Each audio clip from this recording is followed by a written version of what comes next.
إن الحمد لله نحمده ونستعينه ونستغفره ونعوذ بالله من شرور أنفسنا ومن سيئات أعمالنا من يهده الله فلا مضل له ومن يضلل فلا هادي له وأشهد أن لا إله إلا الله وحده لا شريك له وأشهد أن محمدا عبده ورسوله يا أيها الذين آمنوا اتقوا الله حق تقاته ولا تموتن إلا وأنتم مسلمون يا أيها الناس اتقوا ربكم الذي خلقكم من نفس واحدة وخلق منها زوجها وبث منهما رجالا كثيرا ونساء واتقوا الله الذي تساءلون به والأرحام إن الله كان عليكم رقيبا يا أيها الذين آمنوا اتقوا الله وقولوا قولا سديدا يصلح لكم أعمالكم ويغفر لكم ذنوبكم ومن يطع الله ورسوله فقد فاز فوزا عظيما أما بعد فإن أصدق الحديث كتاب الله وخير الهدي هدي محمد صلى الله عليه وسلم وشر الأمور محدثاتها وكل محدثة بدعة وكل بدعة ضلالة وكل ضلالة في النار. Ma'asyiral muslimin, ikhwani fillah, rahimani wa rahimakumullah. Kita melanjutkan kembali pembahasan kitab Hirasatut Tauhid atau Penjagaan Tauhid yang dikarang oleh Syekh Abdul Aziz Ibn Baz rahimahullah ta'ala. Pada pertemuan sebelumnya kita masih membahas tentang al-imanu billah, keimanan kepada Allah Subhanahu wa taala. Dan sudah kita bahas ya, di antara wujud keimanan kepada Allah adalah mengimani rububiyahnya, yaitu Allah adalah pencipta, pengatur, pemilik, penguasa alam semesta ini. Demikian juga di antara iman kepada Allah adalah iman terhadap uluhiyahnya, yaitu kita meyakini Allah sebagai satu-satunya yang berhak disembah. Selain Allah adalah sesembahan yang batil. Maka semua ibadah yang dikerjakan oleh seorang hamba wajib hanya diperuntukkan bagi Allah Subhanahu wa ta'ala. Dan kemarin kita bahas tentang al-iman, iman kepada Allah, tentang nama-nama dan sifat-sifatnya. Ikhwani fillah rahimani wa rahimakumullah. Mungkin bagi yang baru gabung atau kemarin gak ngikuti, ya kita agak meringkas beberapa kaidah-kaidah Ahlus Sunnah dalam menetapkan nama dan sifat Allah Azza wa Jalla. Tapi di sini kita baca dulu apa yang dikatakan oleh beliau. Di atas beliau mengatakan wa minal imani billahi aidan, dan di antara iman kepada Allah juga al-imanu bi asma'ihil husna wa sifatihil ula al-waridah fi kitabihil aziz, yaitu mengimani nama-nama Allah yang husna dan sifat-sifat Allah yang maha tinggi, yang semuanya itu terdapat di dalam kitabnya yang mulia, yaitu Al-Quranul Karim. Kemarin masih ingat sudah kita bahas perbedaan antara nama, sifat, dan satu lagi apa? Gusti, sing bau rekso, apa namanya itu? Hah? Lupa. Ya udah diulang lagi. Ada tiap Jumat bahas ini terus. Nama, sifat, satu lagi apa? Nah, ini kalau tidak direkam saja, jadi tahun depan tidak apa, Jumat depan dengan diputar rekamannya. Jadi akan nggak ulang-ulang lagi.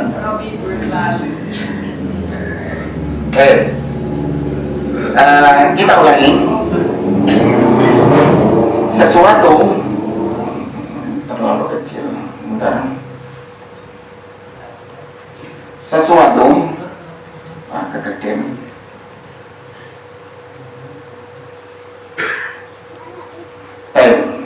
Sesuatu atau jangan sesuatu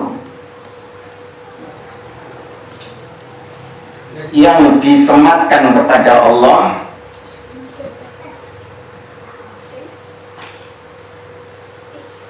itu ada 3.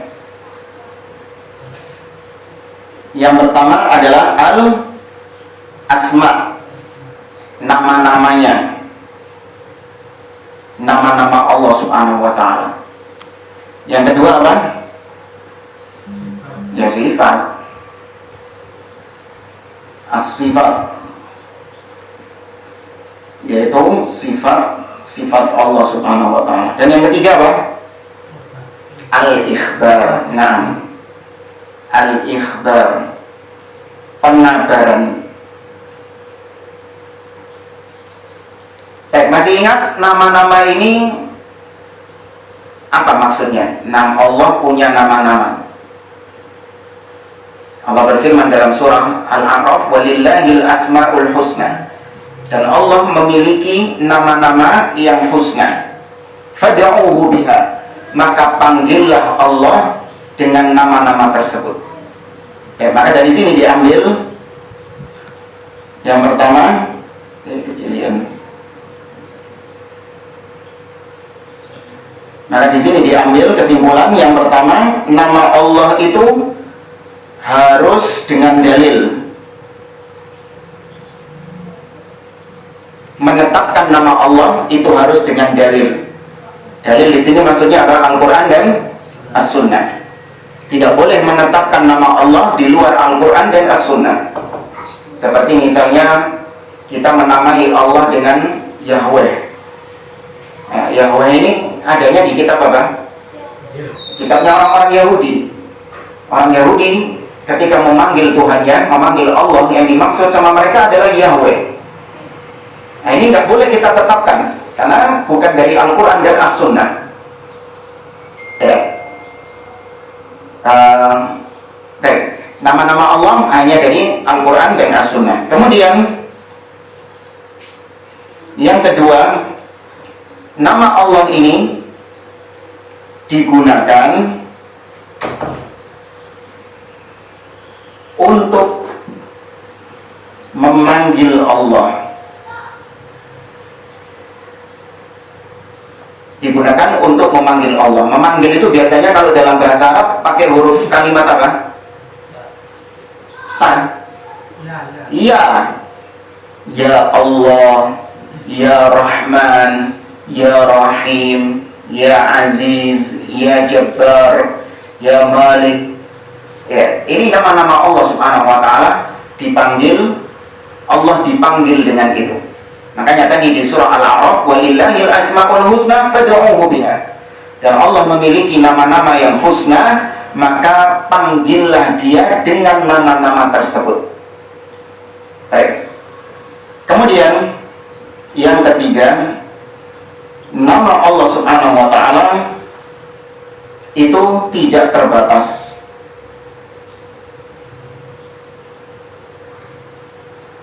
Atau dengan bahasa lain, tidak ada yang mengetahui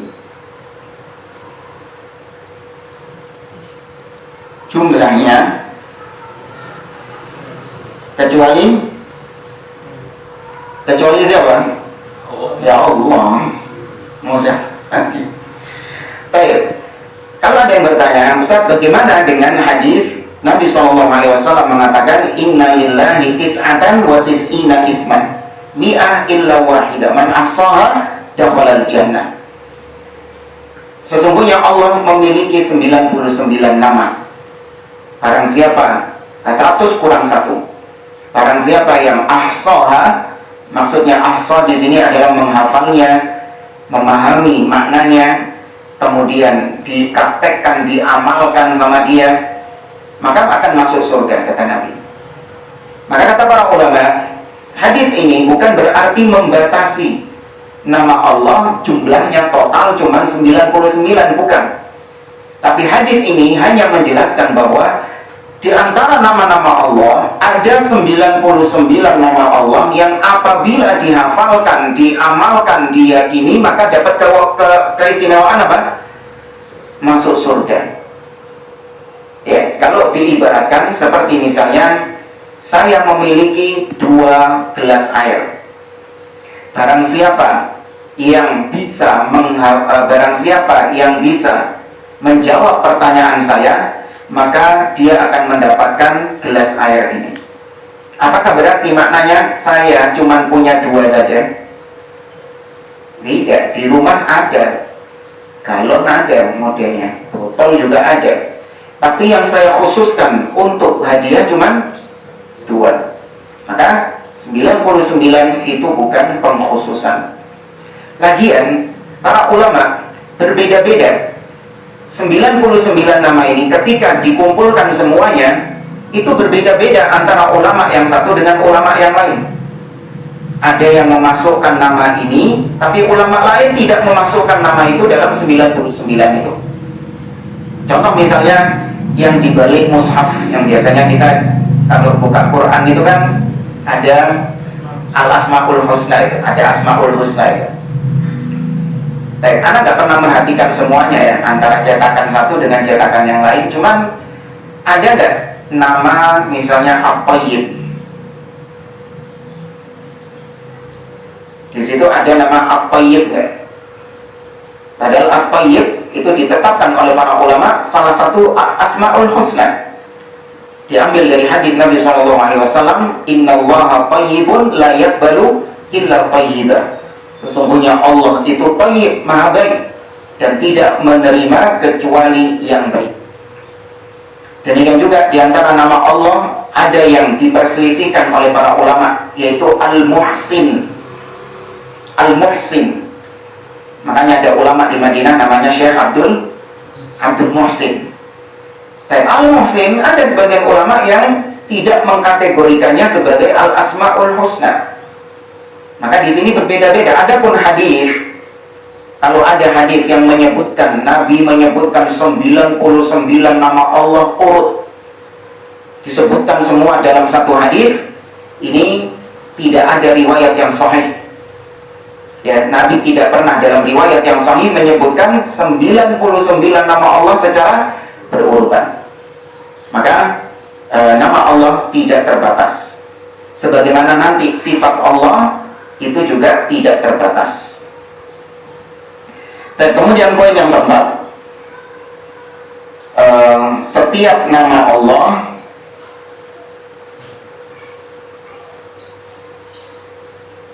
pasti mengandung sifat.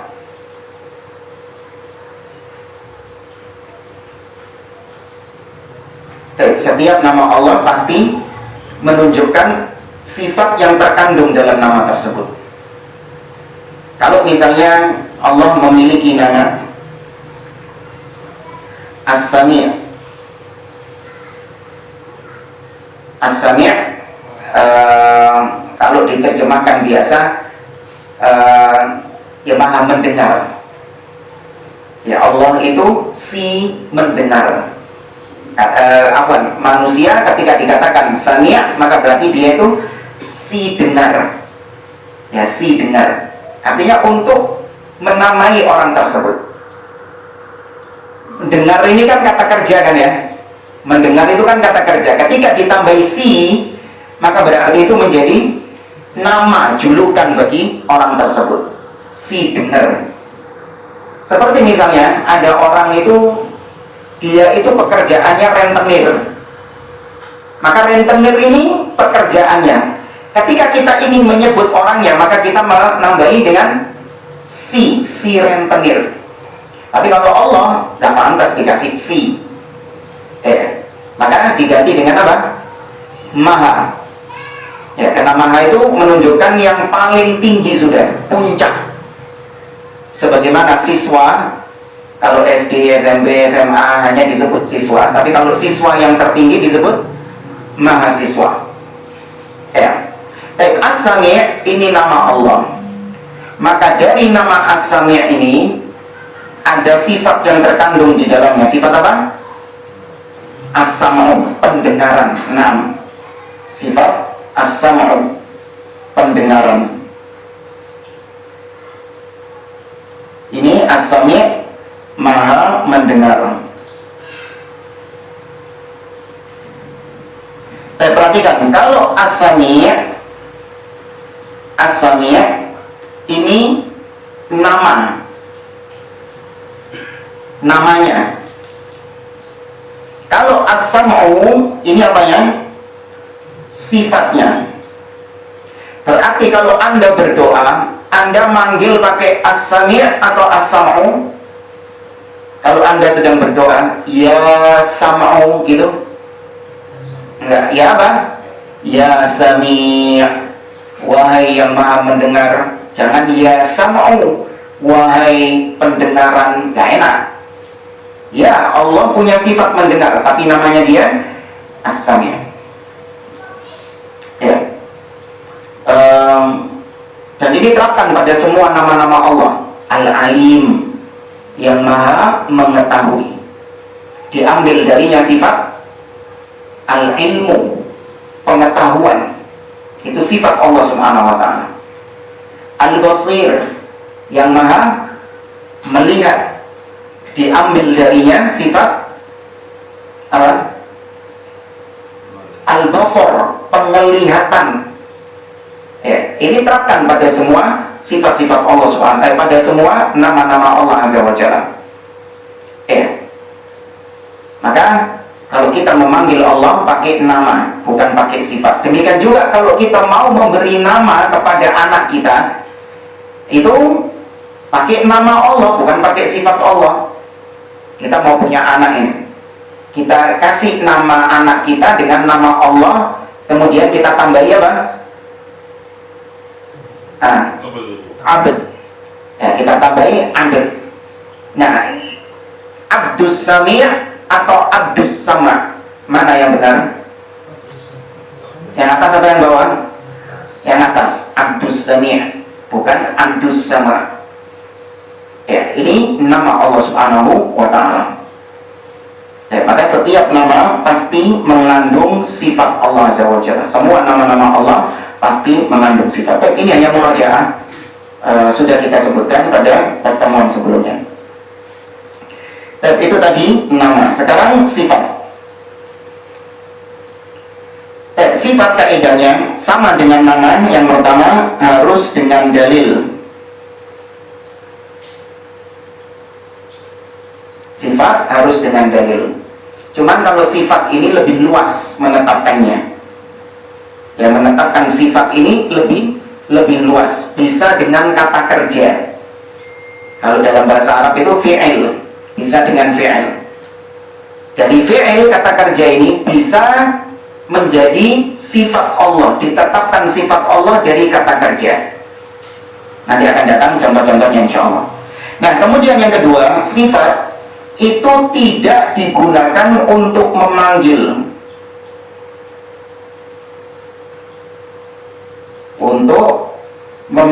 Allah.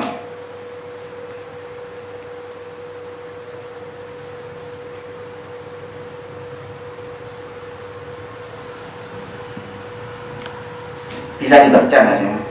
Bisa ya?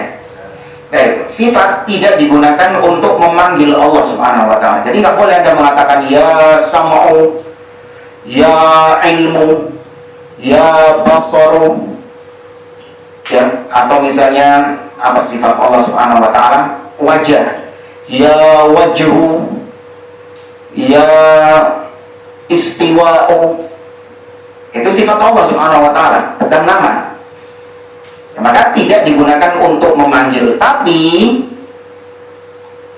poin sendiri aja. Tapi digunakan, atau gini aja, bisa digunakan untuk tawassul. Apa tawassul? Perantara dalam berdoa.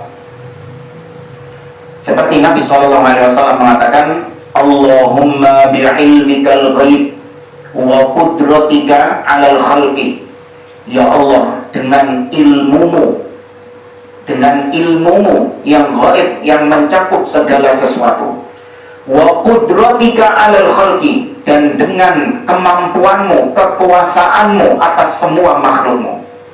Ada sifat ilmu dan ada sifat qudrah. Itu bukan nama. Ya, kalau nama, ilmu berarti alim. Kalau qudrah berarti apa namanya? Qadir. Barakallahu fiik, qadir. Tapi Nabi menggunakan ketika berdoa, Allahumma bi'ilmikal ghaibi wa qudratika 'alal khalq. Maka berarti di sini Nabi tawassul dengan sifat Allah Subhanahu wa taala. Bukan memanggil Allah dengan sifatnya. Ya, kalau manggil hanya dengan apa? Nama. Ya, tapi kalau buat tawassul, itu dengan sifat Allah Azza wa Jalla. Nah, kemudian yang keempat, sama seperti nama-nama, tidak ada atau tidak terhitung atau tidak ada yang mengetahuinya. Ya, tidak ada yang mengetahui jumlahnya kecuali Allah. Ada yang tahu kenapa sifat Allah kok nggak ada yang tahu jumlahnya? Tadi kan nama Allah tidak ada yang tahu jumlahnya kecuali Allah, disebutkan dengan dalil tadi. Tapi kalau sifat Allah, kok bisa nggak diketahui jumlahnya? Karena ngikut nama. Bukankah setiap nama pasti mengandung sifat? Maka otomatis kalau namanya tidak terhitung, sifatnya otomatis tidak terhitung. Ya, apa? Saya belum tampilkan doa yang dijadikan dalil oleh para ulama bahwa sifat Allah tidak ada yang mengetahui jumlahnya. Nama Allah tidak ada yang mengetahui jumlahnya kecuali Allah. Baik. Ini doa dari Nabi SAW. Nabi mengatakan, Allahumma kata Nabi SAW, inni as'aluka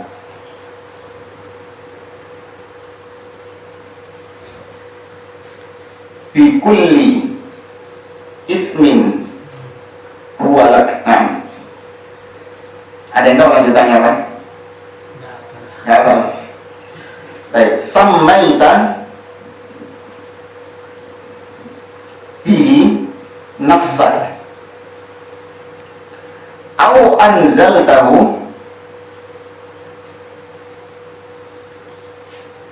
fi kitabik au 'allamtahu ahadan min khalqik. Nah, ini yang terakhir ini. Awista'tharta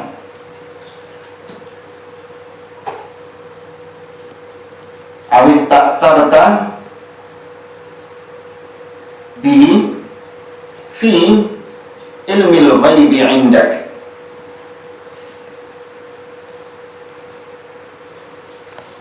Berarti ada berapa kalimat ini? 1, 2, 3.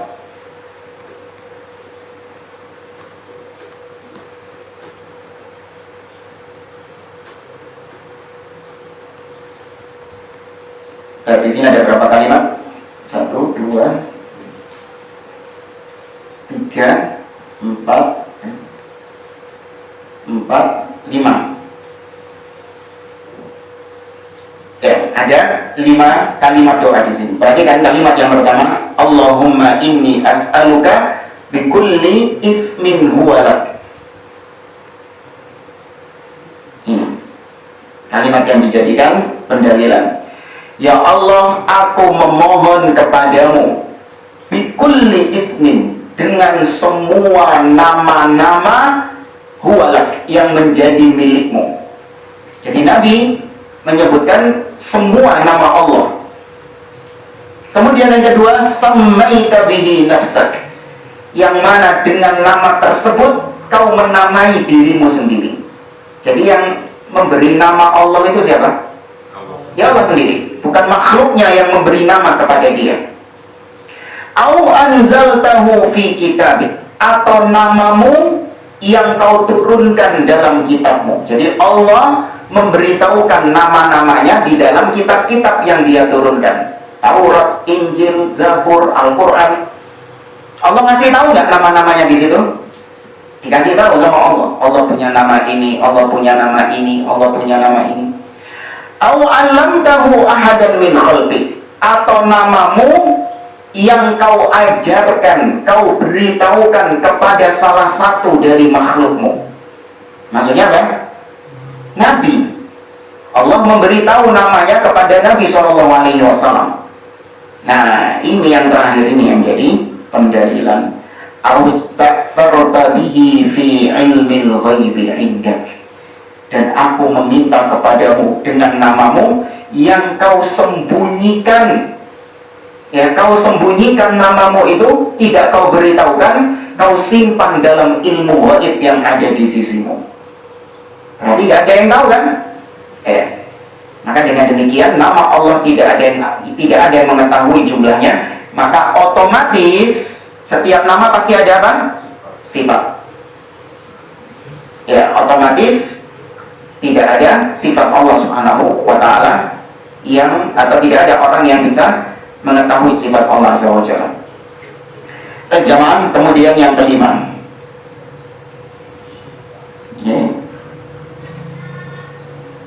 Yang kelima, setiap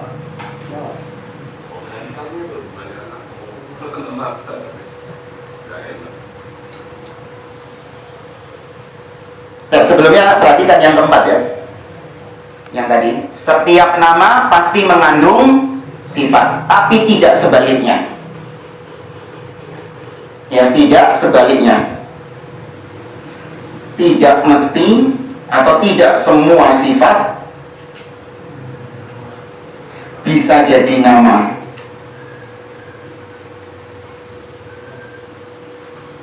Di antara sifat Allah, Allah itu sifatnya murka. Allah itu punya sifat murka, bisa marah. Sebagaimana firman Allah dalam surah An-Nisa, "Wa may yaqtul mu'minan muta'ammidan fajaza'uhu jahannam khalidan fiha wa ghadiballahu 'alaihi wa la'ana." Barang siapa yang membunuh seorang mukmin dengan sengaja, maka balasannya adalah neraka jahanam. Wa ghadiballahu 'alaihi, dan Allah murka kepadanya. Berarti ditetapkan Allah punya sifat murka, marah. Tapi apakah kemudian bisa dijadikan nama bahwa Allah itu namanya Al-Ghadib, yang maha murka? Bisa? Nggak bisa. Tidak ada nama Allah Al-Ghadib, yang maha murka, itu nggak ada. Loh, tapi kan Allah sifatnya memurkai. Iya, sifatnya Allah memang murka, dia bisa murka, tapi itu tidak kemudian lantas dijadikan sebagai nama. Sehingga ketika berdoa Anda mengatakan ya Ghadib, wahai Allah yang maha pemurka, enggak, itu bukan nama Allah Subhanahu wa ta'ala. Ya. Nah, bisa dijadikan sebagai tawassul. Ya. Misalnya, Allahumma innaka taghdab 'alal kafirin fala taghdab 'alaina. Ya Allah, sesungguhnya engkau memurkai orang-orang kafir, maka jangan engkau memurkai kami. Nah, ini berarti pakai apanya Allah tadi? Sifat. Ya, tapi manggil harus dengan nama, tidak dengan sifat. Baik, saya mau ngetes antum. Berikan contoh lain selain sifat murka tadi. Apa? Nama Allah yang nggak bisa dijadikan sifat Allah yang nggak bisa dijadikan nama.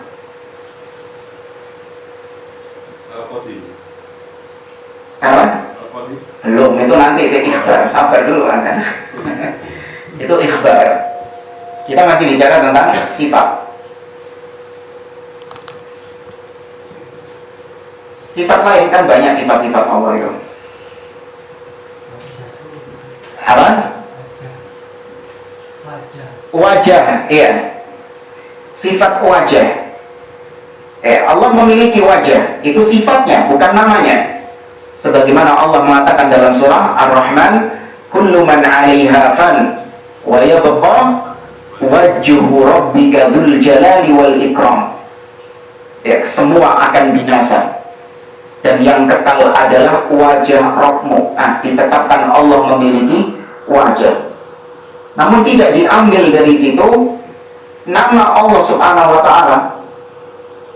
Tidak diambil dari situ menjadi sebuah nama Dzul Wajh. Yang maha memiliki wajah. Enggak. Paham di sini jemaah? Dan juga kalau ngasih nama anak, jangan pakai nama sifat. Sopo jenenge anakmu? Abdul Khatib. Abdul Khatib. Hambanya sang pemurka. Abdul Khatib. Atau Allah itu punya sifat melaknat. Wa ghadiballahu alaihi wa la'anahu. Dan Allah melaknat. Allah ditetapkan memiliki sifat laknat. Tapi tidak dijadikan nama Al-La'in, yang maha melaknat. Enggak. Sopo jenenge anakmu? Abdul La'in. Ini tidak diambil dari situ. Pusing jemaah. Paham ya? Tidak semua sifat bisa jadi nama. Kemudian baru kita masuk ke pembahasan al-ikhbar.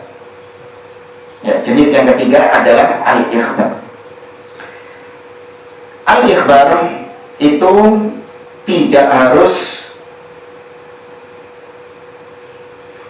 dengan dalil. Ikhbar ini artinya apa? Anda mengabarkan tentang Allah dengan bahasa Anda, dengan ungkapan Anda bahasakan, Anda ungkapkan Allah ini dengan bahasa Anda, terserah. Dengan istilah-istilah Anda, terserah. Selama itu bukan menunjukkan aib, bukan menunjukkan cacat, bukan menunjukkan kejelekan secara total, maka boleh Anda mengabarkan tentang Allah Subhanahu wa Ta'ala. Contoh misalnya Al-Qadim. Al-Qadim yang sering dipakai sama sebagian orang. Al-Qadim bukan nama Allah Subhanahu wa Ta'ala. Dan juga tidak ada sifat Allah Al-Qadim. Yang ada, Al-Qadim ini artinya apa sih? Yang maha dahulu. Padahal ada nama Allah yang lebih pas tentang hal ini. Apa nama Allah yang lebih pas? Al-Awwal. Itu yang Allah sebutkan dalam surah Al-Hadid. Huwal awwal wal akhir wal zahir wal batin. Maka yang ditetapkan nama Allah apa? Al-Qadim atau Al-Awwal? Al-Awwal. Qadim tidak ada dalil yang menunjukkan bahwa dia nama Allah. Tapi Ustaz, di kitab-kitab akidah itu disebut Allah itu Qadim. Seperti dalam misalnya di kitab Aqidah At-Tahawiyah Al-Imam Abu Ja'far At-Tahawi, wa huwa qadimun bila ibtida'. Disebutkan dalam Aqidah Tahawiyah Allah itu qadim, terdahulu bila ibtida', tanpa ada permulaan. Maka kata para ulama, itu hanya sebatas ikhbar, mengabarkan. Boleh, tapi nggak boleh diyakini sebagai nama Allah Subhanahu wa Ta'ala. Maka tidak harus dengan dalil, boleh. Tapi konsekuensinya yang kedua, tidak boleh digunakan untuk apa? Memanggil Allah. Tidak digunakan untuk memanggil Allah. Tidak boleh Anda mengatakan ya Qadim, ya Baqi. Itu juga salah satu nama yang tidak ditetapkan untuk Allah karena dia adalah ikhbar, mengabarkan saja. Tapi tidak ada nama Allah, tidak ada dalil yang menyebutkan nama Allah Al-Qadim atau Al-Baqi, yang maha kekal. Meskipun Allah Subhanahu wa Ta'ala maha kekal, namun tidak dijadikan sebagai nama di situ.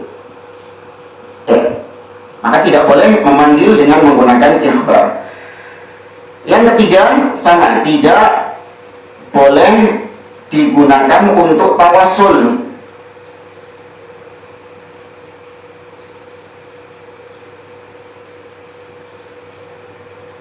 Yang keempat, jumlahnya lebih banyak lagi. Kenapa lebih banyak? Karena terserah sampean sudah. Anda mau ngomong apa saja tentang Allah, ya, Anda mau berbicara apapun tentang Allah, terserah dengan bahasa Anda, dengan istilah Anda. Namun, jangan sampai itu kata yang Anda gunakan adalah kata yang menunjukkan cacat, menunjukkan aib, menunjukkan kekurangan dari segala sisi. Ya. Contoh misalnya kalau di bahasa Indonesia kan tadi kemarin kita sebutkan sing bau rekso. Ya, sing bau rekso bukan nama Allah, bukan pula sifat Allah. Tapi boleh nggak kita mengabarkan Allah sing bau rekso? Boleh? Boleh nggak jemaah? Nah itu tadi dilihat dulu, sing bau rekso ini ada sisi cacatnya nggak? Ada sisi aibnya nggak? Artinya itu pantas nggak buat Allah? Bertentangan nggak dengan zatnya Allah? Jemaah, bertentangan nggak dengan zatnya Allah? Sing bau rekso ini, apa sih artinya sing bau rekso? Sing menguasai. Kalau pangeran itu apa? Pangeran itu artinya apa? Bahasa Indonesia atau bahasa Jawa sih pangeran? Bukan pangeran ya, bukan pangeran.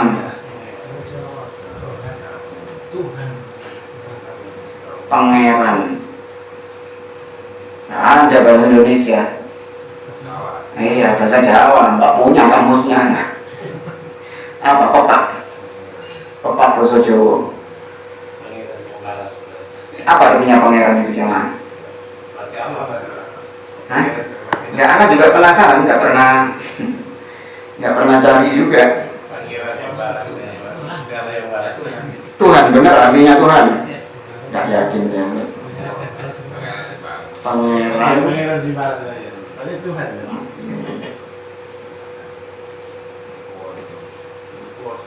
Oh ya, Lord. Ya, Lord artinya Roh, penguasa. Ya, maka ketika kita mengabarkan pangeran, Allah itu pangeran, boleh? Boleh. Tapi boleh nggak manggil dengan pangeran? Nggak boleh manggil Allah dengan pangeran. Hanya sebatas mengabarkan saja. Iya. Ini namanya ikhbar. Ya, ini nanti Anda temui dalam kitab-kitab kalau ulama, kalau Anda membaca kitab-kitab mereka ada kalimat-kalimat yang bentuknya ikhbar, mengabarkan. Baik. Mau dicatat? Hah? Difoto? Sekarang tinggal foto.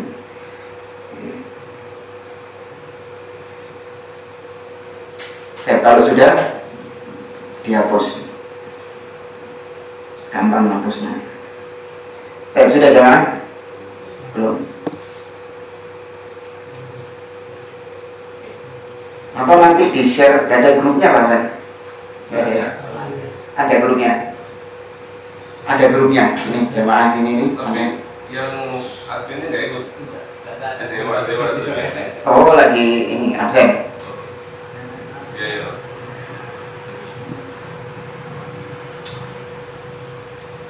Baik, sebelum kita lanjut ke materi berikutnya, ada yang mau ditanyakan?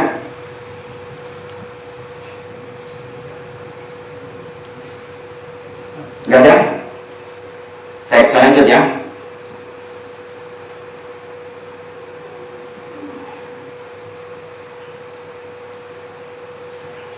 Baik, jemaah rahimani wa rahimakumullah. Kita lanjutkan berkaitan dengan penyimpangan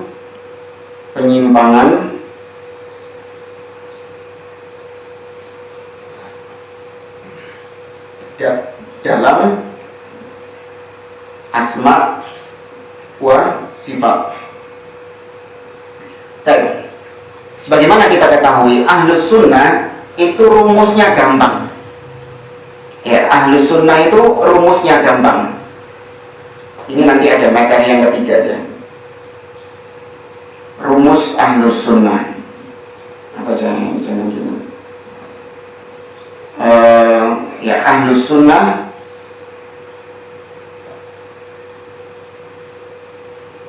mengimani sifat Allah. Cara Ahlus Sunnah mengimani sifat Allah Subhanahu wa Ta'ala. Baik, yang pertama, apa yang Allah tetapkan dari nama-namanya, dari nama dan sifatnya,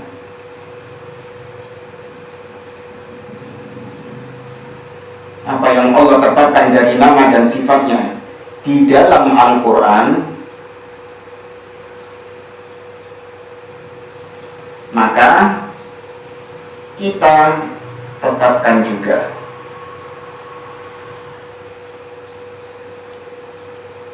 Apa yang Allah tetapkan dalam Al-Quran dan Sunnah? Dalam Al-Quran, kalau bicara Al-Quran pasti Allah menetapkan bahwa Dia punya sifat istiwa, berada tinggi di atas arsy. Maka kewajiban kita cuma apa? Ya menetapkan juga, norok. Ya, bahasa Maduranya gimana? Norok, ikut. Allah tetapkan, kita tetapkan.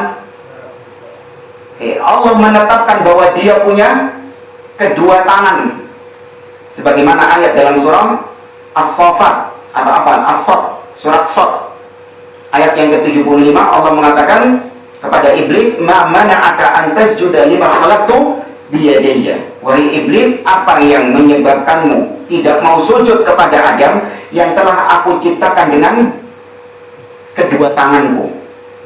Ya, maka ditetapkan juga. Allah menetapkan, kita menetapkan. Kenapa demikian? Karena yang paling tahu tentang sifat Allah siapa? Ya Allah sendiri. Sudah, jangan minteri. Kemudian yang kedua, apa yang Rasul tetapkan dari nama dan sifat Allah di dalam sunnahnya atau di dalam hadisnya yang sahih, maka kita apakan? Kita tetapkan juga. Nabi mengatakan, menetapkan Allah punya sifat nuzul. Apa sifat nuzul? Turun ke langit dunia. Kapan? Sepertiga malam terakhir. Yanzilu Rabbuna, kata Nabi SAW. Allah, Rabb kami turun ke langit dunia pada sepertiga malam terakhir. Fi kulli layla, setiap malam. Hina yabqa thuluthul lailil akhir, pada sepertiga malam terakhir. Fayaqulu man yad'uni fa astajibalah. Seraya mengatakan, barang siapa yang berdoa kepadaku, niscaya aku kabulkan. Wa man yas'aluni fa u'tiyah. Barang siapa yang memohon kepadaku, aku penuhi permohonannya. Wa man yastaghfiruni fa aghfirullah. Dan barang siapa yang beristighfar kepadaku, aku akan ampuni dosa-dosanya. Maka ditetapkan Allah itu punya sifat apa? Turun. Kita pun juga menetapkannya. Kenapa? Karena manusia yang paling tahu tentang Allah siapa? Rasulullah SAW. Tidak ada manusia yang lebih tahu tentang Allah kecuali selain Nabi SAW. Kok bisa? Kok bisa Nabi yang paling tahu tentang Allah? Karena Nabi dapat wahyu. Iya. Kalau ada yang merasa lebih tahu tentang Allah daripada Nabi, wah ini berarti dapat wahyu juga ini. Tapi wahyu dari siapa? Syaitan. Nah, ya, bukan dari Allah Subhanahu wa Ta'ala. Kemudian yang ketiga, apa yang Allah nafikan? Dinafikan berarti dia kan? Ditolak. Ya, apa yang Allah nafikan dari nama dan sifatnya di dalam Al-Quran, maka kita juga menafikannya.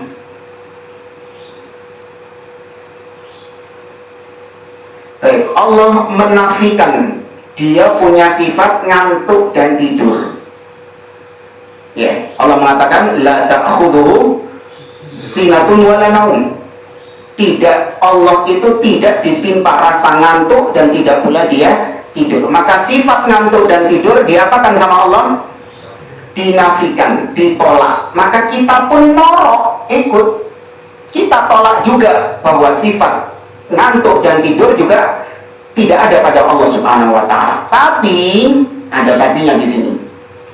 Gak cuma sekedar menolak sifat itu, kita juga menafikannya sekaligus menetapkan kebalikan dari sifat yang ditolak.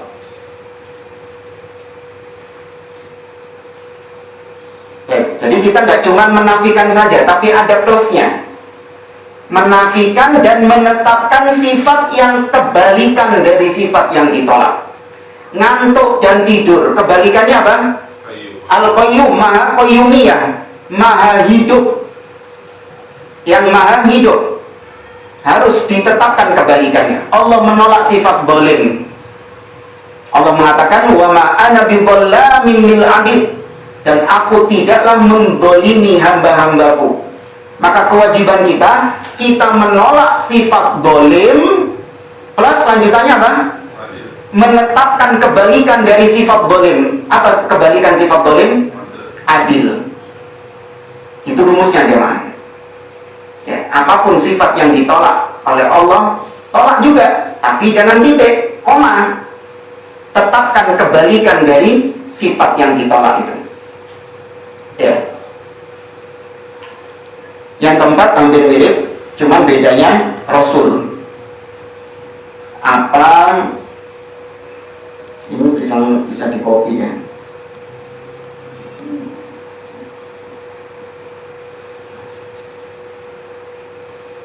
Nah, di copy. Nah, ini agak balik-balik. Apa yang Rasul nafikan di dalam hadis? Bedanya cuma itu. Apa yang Rasul nafikan di dalam hadis?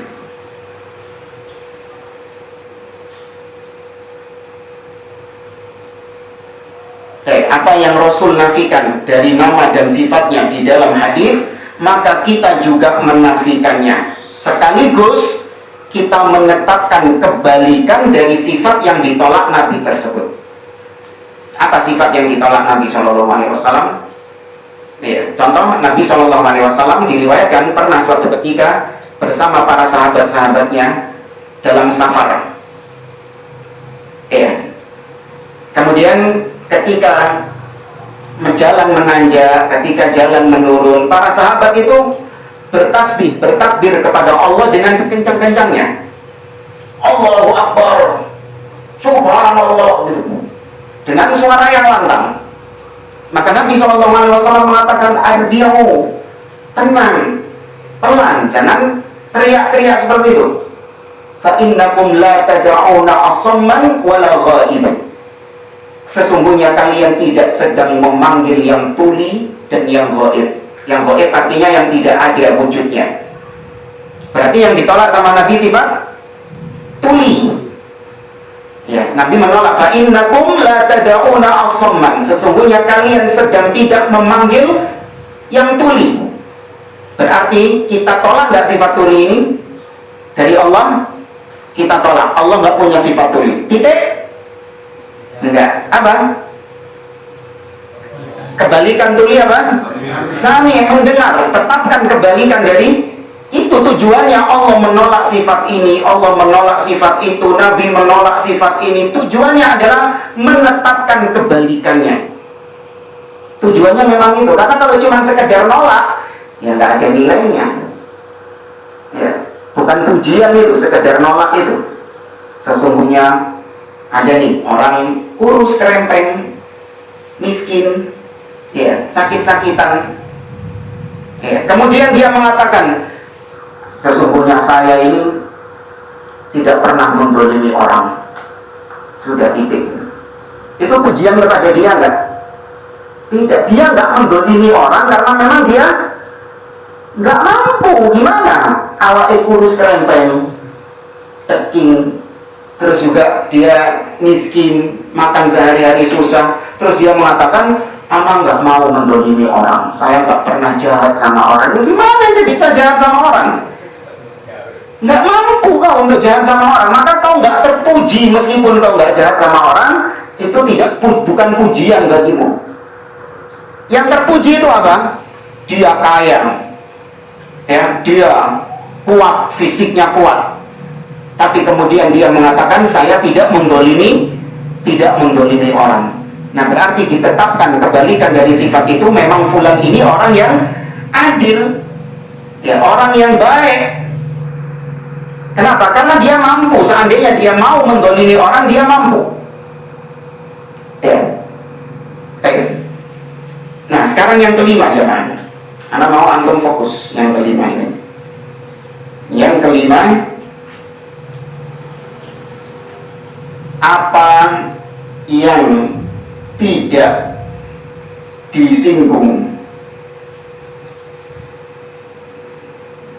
oleh Allah dan Rasulnya, maka kita tawakuf. Apa artinya tawakuf? Mandek, berhenti, yaitu atau tidak menolak atau tidak menetapkan, tapi tidak pula menolaknya. Jemaah, menetapkan sifat Allah harus dengan dalil, menolak sifat Allah juga harus dengan dalil. Baik menetapkan ataupun menolak, dua-duanya butuh dalil. Saya tanya kepada antum, Allah punya sifat mendengar? Punya. Anda tetapkan itu dengan dalil kan? Ya. Allah tidak punya sifat tuli. Anda tolak sifat itu dengan dalil kan? Baik. Saya tanya kepada antum, apakah Allah punya telinga? Antum tetapkan atau antum tolak? Ini kaidah yang kelima itu ini. Tolak. Yang ngomong tolak harus bawa dalil. Iya. Yang ngomong punya juga harus bawa dalil. Tolak karena nggak ada dalil ke situ. Justru karena tidak ada dalil, berhenti dulu. Jangan menolak, jangan menetapkan. Artinya apa? Tawakuf sudah. Apa yang tidak Allah pernah nggak bilang dia punya telinga? Enggak. Tapi di sisi yang lain, Allah juga pernah nggak menolak, menyatakan kalau dia nggak punya daun telinga? Nggak pernah juga kan? Nah, maka kita sudah tidak usah membicarakan hal tersebut. Tidak kita tetapkan, tidak pula kita tolak. Al-laun, sifat laun, warna. Ya, sifat warna. Allah itu ada warnanya enggak? Karena kalau Anda tak kasih syubhat, segala sesuatu pasti ada warnanya. Nggak ada segala sesuatu yang nggak punya warna, itu nggak ada. Bahkan TV hitam putih, TV zaman biyen sing gak kelir itu, jadi ini wong ora gak kelir kan. Kalau keliring, itu juga ada warnanya. Apa warnanya? Hitam putih itu. Maka Allah itu ada enggak? Eksis enggak? Eksis kan? Baik. Apakah ada warnanya? Tawakuf. Nah, tawakuf. Allah tidak menyatakan bahwa dia berwarna A, tapi juga Allah tidak pernah menolak kalau dia itu berwarna. Ya, maka berarti sikap kita tawakuf sudah, nggak usah dibahas karena Allah tidak pernah membahasnya. Nabi tidak pernah membahas. Ini sukaannya orang-orang mutakallim ini, orang-orang filsafat paling senang bahas-bahas kayak gini.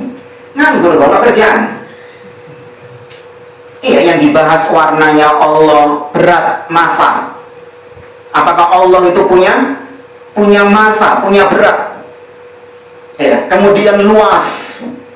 Apakah Allah itu ada luasnya? Ataukah terbatas Allah itu? Ada endingnya, ada, paham nggak maksudnya? Ya, ada batasnya. Ngapain bahas kayak gitu? Allah nggak pernah menyatakan iya, dan Allah juga tidak pernah menolak. Artinya ya sudah, kita cukupkan sama dalil. Baik. Nah, 5 poin ini kalau saya gambar ke sebuah bagan, maka jadinya seperti ini. Sifat Allah, mungkin diantara antum ada yang pernah mendengarnya. Yang pertama tadi adalah as-subutiyah. Apa subutiyah? Yang ditetapkan. Yang kedua apa? Ada yang pernah tahu? Hah? Bukan anti itu. Salbiyah. Salbiyah, yang ditolak, sifat yang ditolak. Dan yang ketiga adalah apa? At-tauqifiyah.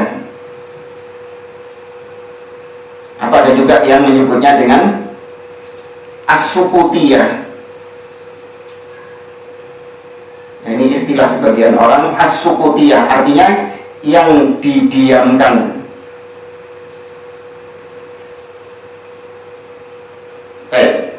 Kembali ke yang poin kelima tadi. Orang-orang mutakallimin, mereka itu suka bikin istilah-istilah yang menjebak kita. Di satu sisi, istilah ini ditetapkan oleh Ahlus Sunnah, tapi yang diinginkan sama mereka adalah makna yang batil. Contoh, antum saya tanya, apakah Allah itu punya jisim, jasmani? Kata kalimatnya itu dengan menggunakan jisim. Antum kalau ditanya, apakah Allah itu jasmani? Ada jasmaninya? Garis bawah ya, istilahnya yang dipakai apa? Jasmani. Maka ini ambigu. Kenapa ambigu? Karena bisa juga maknanya sahih, bisa juga maknanya batil. Apa yang dimaksud jasmani di sini? Maka perlu diperinci. Apa maksudmu jasmani itu? Ya, kalau yang kau maksud apakah Allah punya jasmani, yang kau maksud adalah apakah Allah punya zat, ya apakah Allah itu punya zat, maka kita katakan ada, bukan fisik zat ini ya, eksistensinya itu ada. Paham nggak maksudnya? Wujud. Ya, Allah itu ada wujudnya. Ya, apakah yang kau maksud jasmani itu adalah eksistensi Allah, Allah itu wujud? Ya. Atau yang kedua yang kau maksud jasmani di sini adalah yaitu fisik seperti fisiknya makhluk. Jasmani, tubuh, ya, kemudian tangan, kaki. Apakah itu yang kau maksud jasmani itu? Maka perlu diperinci lagi. Kalau makna yang pertama yang kau katakan Allah itu punya jasmani, maksudnya Allah punya zat, maka kita katakan na'am. Allah punya zat, Allah ada eksistensinya, Allah itu wujud. Tapi kalau yang kau maksud jasmani di sini adalah tubuh, badan, sebagaimana badannya makhluk, maka kita tolak makna tersebut. Karena laisa kamitslihi syai'un.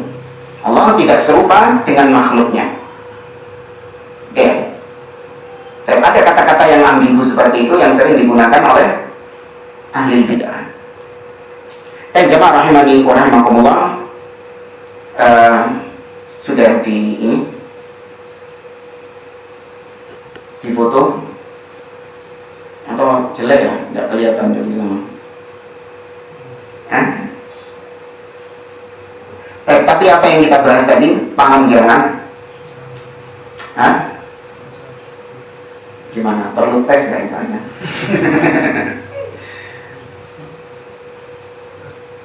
Dites ya?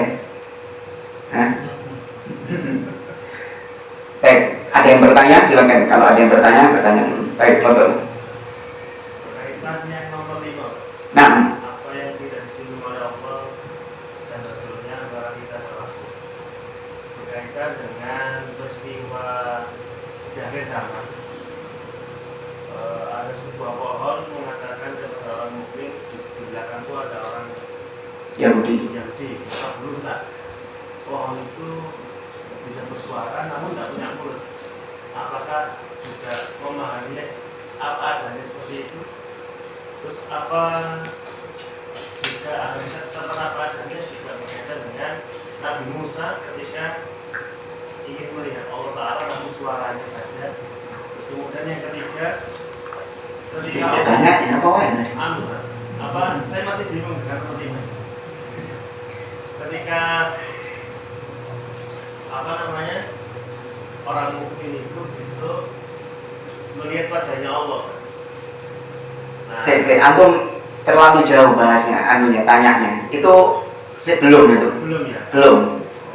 Anak sengaja berhenti sampai di sini dulu biar nggak terlalu berat bebannya jamaah. Ya, ini terus lagi. Kalau yang Khawatir nanti berendam ya, air dingin semua ini. Umum misalnya. Ada yang memulai. Gimana? Ada yang memulai. Iya, karena sebagian mungkin baru pertama mendapatkan materi seperti ini, nggak apa-apa. Mungkin bapak-bapak yang sudah berumur juga, ya. Nanti insya Allah kita bahas berkaitan dengan sifat Allah itu apa ditetapkan, apa adanya, sebagaimana makna yang bohir, atau kita tetapkan dengan majas, kiasan. Nama-nama Allah, sifat-sifat Allah itu cuma kiasan saja, hakikatnya nggak gitu. Tangan yang dimaksud Allah itu artinya bukan tangan yang hakiki, tapi itu adalah kiasan. Maksudnya apa? Apa yang kemarin kan ada terjemahnya apa Pak? Terjemah Pak Hasan ya? Ya, kekuasaan. Ya. Itu nanti insya Allah kita bahas. Nah, itu sama kaitannya nanti dengan pohon warqat. Ya, karena sebagian ahli bid'ah mengatakan, wah, kalau kan sampeyan tetapkan Allah berbicara, maka berarti sampeyan menyamakan Allah dengan makhluk. Loh, kok bisa? Iya, karena berarti kalau Allah berbicara, maka Allah punya mulut. Iya, Allah punya lisan, punya lidah, Allah punya pita suara. Karena menurut mereka yang berbicara itu mengharuskan punya mulut, punya lidah. Nah, maka bantahannya para ulama adalah hadis di akhir zaman, riwayat Imam Muslim. Nabi mengatakan fayuqatilul yahud fayuqatilul muslimina muslimuna yahud. Maka orang-orang Yahudi diperangi oleh kaum muslimin hatta ikhtaba al-yahud wara al-hajar wasyajar. Sampai orang Yahudi lari tunggang langgang sembunyi di balik bebatuan dan pepohonan. Faqala al-hajar wasyajar. Maka ketika itu pohon dan batu mengatakan, ya Abdullah ta'al, hada Yahudi wara'i faqtul. Wahai Abdullah, hamba Allah, kemarilah, di belakangku ada Yahudi, bunuhlah dia. Maka apakah Anda pahami bahwa pohon ketika berbicara seperti itu maka mengeluarkan mulut yang besar?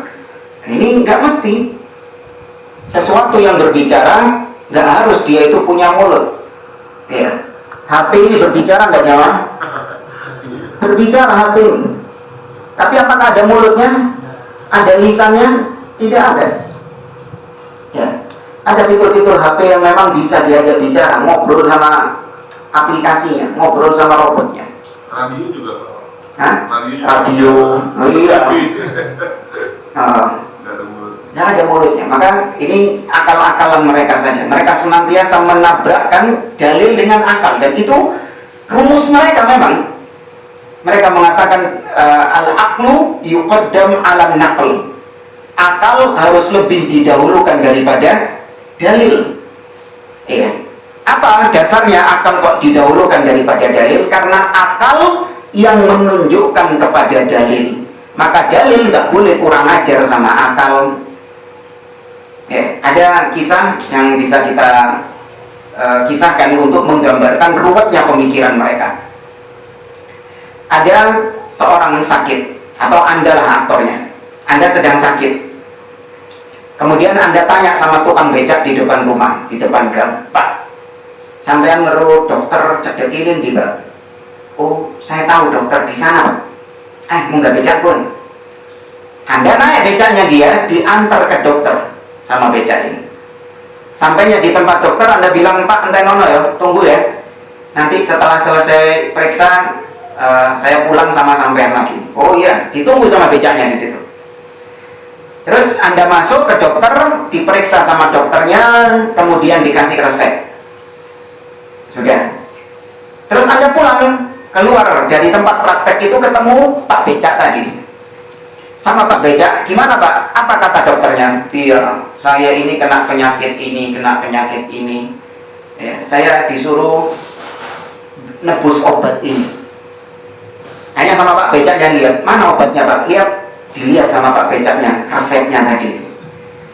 Becak ini diwoco-woco, apa kata becaknya? Salah ini, ojo ditebus. Kata becaknya apa? Salah ini, jangan ditebus.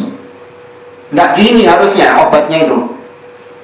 Baik, pertanyaannya, sampai yang lebih percaya dokter sama becak, apa sama Pak Becak?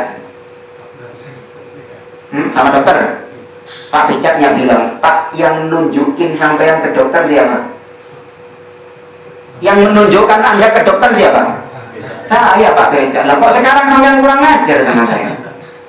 Kok Anda kurang ngajar sama saya? Saya yang menunjukkan Anda ke dokter. Maka kalau dokter ini bertentangan dengan saya, siapa yang lebih Anda dulukan? Harusnya menurut mereka, Pak Becak yang lebih didulukan. Nah sama, akal dengan dalil. Ya, akal ini menunjukkan kepada dalil, katanya. Ya, akal inilah yang memahamkan kita terhadap dalil. Maka ketika dalil dan akal bertentangan, maka mana yang diambil menurut mereka? Akal yang didahulukan, kata mereka. Karena akal ini yang menunjukkan kepada dalil. Maka dibantah oleh Ahlus Sunnah. Manusia awalnya akalnya itu, akal kita ini awal kalinya itu kal-ina'il fa'ir, seperti bejana yang kosong, seperti gelas kosong. Ya, kita tidak mengetahui sesuatu apapun dari agama ini, baik perkara akidah ataupun ibadah. Ya, ketika dulu kita nggak tahu apa-apa, otak kita kosong. Dari mana kita mendapatkan informasi tentang agama? Dari dalil. Maka berarti rujukan pertamanya apa? Akal atau dalil? Dalil. Pantan yang kedua, akal siapa yang dijadikan timbangan? Akal manusia berbeda-beda, bahkan akal kita sendiri itu juga berbeda-beda. Hari ini kita anggap baik, besok kita menganggapnya jelek, kita menganggapnya buruk. Maka kok bisa itu dijadikan sebagai tolak ukur kebenaran? Padahal akal seorang sendiri berbolak-balik. Kadang dia menganggapnya baik, besok dia menganggapnya jelek, besok dia anggap baik lagi. Ya. Maka ini kaidah yang batin. Nanti insya Allah akan kita bahas ketika bahas tentang penyimpangan-penyimpangan dalam asma wa sifat. Dan insya Allah pada pertemuan berikutnya, penyimpangan dalam asma wa sifat, jangan ini dulu. Insya Allah pada pekan lalu sudah masuk ini, Pak. Iya, sudah masuk penyimpangan itu. Tapi kayaknya ada perkara-perkara yang perlu disampaikan dulu sebelum kita masuk penyimpangan dalam asma wa sifat. Dan ini sudah ya, nggak dicatat apa-apa, selesai. Ada yang ditanyakan lagi? Nah, Pak Azan, ya. Kita bermajelis dengan orang ahli bid'ah haram, jelas dilarang gitu.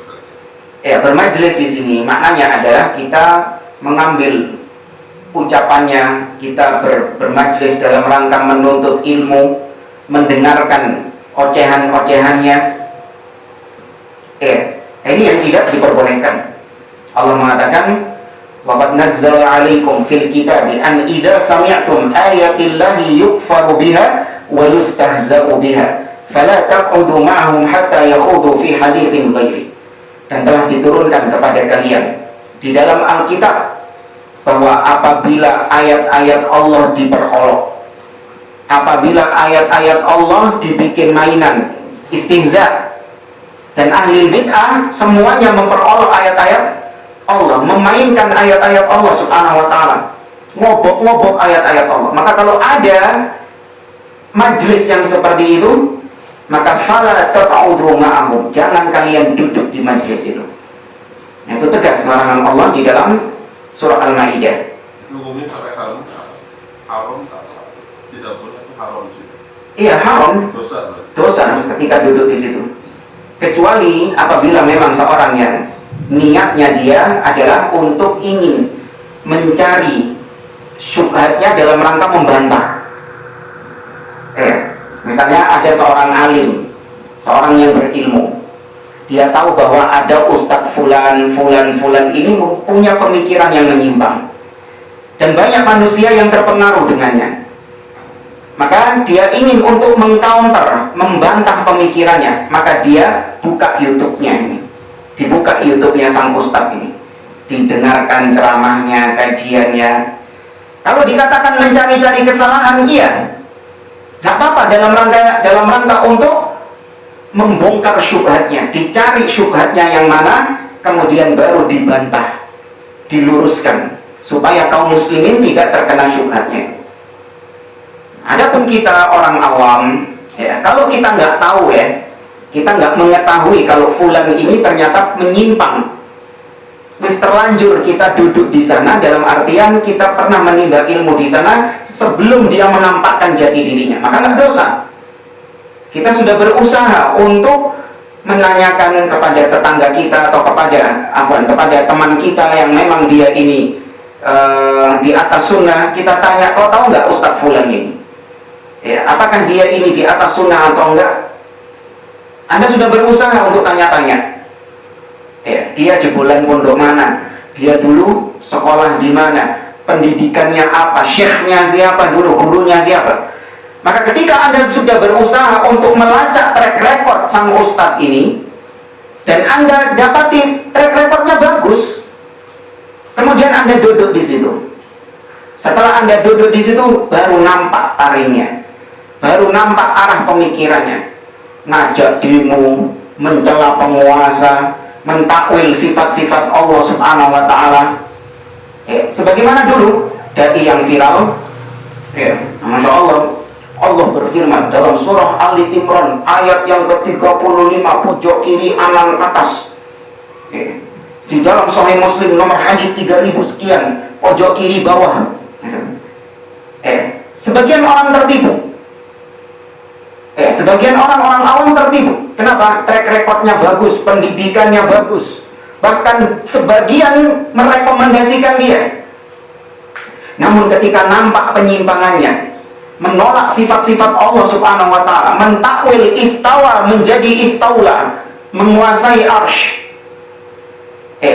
membolehkan berdakwah dengan musik, membolehkan berdemonstrasi mencela penguasa, bergaul dengan orang-orang yang menyimpang, dengan ahli bid'ah, mesra dia.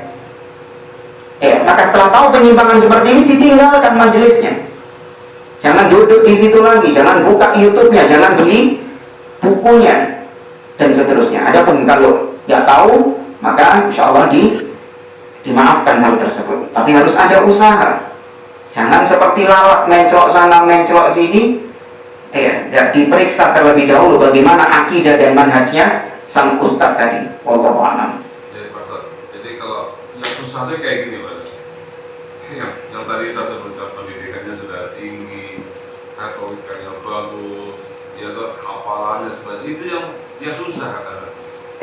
Nanti sebagian kalau jelas-jelas alibi, itu jelas sudah ya. Iya. Kasat mata yang kayak gini-gini yang susah, yang bahaya ya. Ya itu di situ ada, makanya ada ujian di situ yang membutuhkan usaha ekstra dari kita. Itu ibadah ya, Mak. Itu ibadah. Kalau gampang, ya perjuangannya kan kalau gampang ini berarti sedikit. Tapi kalau perjuangannya berat, kita harus belajar kitab-kitab akidah supaya bisa membedakan nih omongan ustadz-ustadz ini mana yang benar-benar di atas kebenaran dan mana yang di atas kebatilan. Taunya dari mana? Dari usul akidah, dari pondasi-pondasi akidah yang kita pelajari. Di situ kita sudah punya filter, di situ sudah punya kerangka. Setiap kali ada orang alim, khotib, penceramah berbicara melenceng dari usul akidah Ahlussunnah wal Jamaah, langsung sampai yang deteksi, langsung terdeteksi. Apa ya, sensenya, penciumannya itu, sensornya itu benar-benar peka jemaah. Ya. Yang terkadang orang-orang awam mungkin nggak melihat seperti itu. Itu lepoi, mau nutup air kok. Yang disampaikan Quran. Iya. Nah itu. Yang disampaikan kan juga setiap ayat hadis, dalil gitu kan. Ya, orang awam kerangka berpikirnya seperti itu. Adapun orang talibul ilmi yang belajar ilmu agama punya pola pikir, punya kerangka berpikir. Apalagi kalau dia sudah membangun dengan akidah Ahlussunnah wal Jamaah, bisa mendeteksi. Atau kalau nggak bisa mendeteksi dengan baik, bisa mencium sedikit-sedikit lah. Ya, indera penciumannya ini tajam. Nah, ya maka saya wasiatkan kepada antum terus pelajari akidah Ahlussunnah wal Jamaah, yang itu merupakan jurang pemisah antara Ahlussunnah dengan Ahlul Bid'ah. Kalau Anda fokusnya belajar masalah keharmonisan rumah tangga, masalah politik, ya, masalah akhlak, emang itu ada perbedaan antara Ahlussunnah sama Ahlul Bid'ah? Masalah rumah tangga misalnya, apakah rumah tangganya Ahlul Bid'ah itu berbeda dengan Ahlussunnah? Kurang lebih. Apa kalau Ahlul Bid'ah itu suami yang disuruh menyusui anak, istri yang disuruh dari nafkah gitu? Sama nggak dengan Ahlussunnah? Sama, kurang lebih. Ada perbedaan 11-12. Ya, maka bukan itu fokus belajar kita. Ya, fokus belajar kita akidah dan manhaj. Boleh kita belajar perkara-perkara, bahkan wajib tetap belajar keharmonisan rumah tangga, belajar masalah akhlak, belajar masalah fikih, wajib. Cuman porsinya jangan lebih besar daripada porsi akidah. Yang sekarang terbalik kan, belajar yang seperti ini dijadikan sebagai makanan sehari-harinya Ahlussunnah. Sedangkan akidah dianggap barang sampingan. Iya kalau ada waktu, iya kalau sempat. Sibuknya bang, tadi rumah tangga bikin daurah di sana, daurah di sini, rumah tangga semuanya. Nggak ada apalagi pendidikan tentang akidah, pendidikan tentang manhaj, nggak ada. Ya, ini kekeliruan. Ya, kekeliruan. Ahlussunnah itu seperti orang Indonesia. Kalau orang Indonesia, dia belum dikatakan makan kalau nggak makan nasi. Sama Ahlussunnah belum dikatakan belajar kalau nggak belajar akidah. Adapun makan pizza, makan kebab, boleh nggak? Boleh, tapi ya sesekali. Anda mau makan kebab satu pickup, pizza satu loyang, satu oven Anda makan semuanya, Anda tetap dikatakan belum makan, soalnya duduk ceko. Ini pola pikiran orang Indonesia kan gitu. Iya. Masya Allah, kemarin Ramadan itu, ketika azan berkumandang maghrib itu, makanan kue-kuenya itu banyak. Yo, pastel, sambosa, gedang goreng, kebab, banyak ini pilihannya itu. Semua dimakan sama dia. Sudah kenyang. Habis sholat maghrib juga sekut. Ambil nasi, tak bilang sama ini, kurang dah tadi itu, makan segitu banyak habis itu. Aku di rumah makan aku. Sulit. Dia bilang saya belum makan. Yang dimaksud apa di situ? Sekut. Itu orang Indonesia. Jangan, ini beberapa nasihat kita sebelum kita tutup. Cukup. karena lihat langitnya ya, mengkhawatirkan. Anak bawa sepeda motor. Tapi anak cukupkan, aku lupa lihada, wallahu ta'ala a'lam, subhanakallahumma wa bihamdik, asyhadu an la ilaha illa anta astaghfiruka wa atubu ilaik, wa akhiru da'wana alhamdulillahi rabbil alamin. Assalamualaikum warahmatullahi wabarakatuh.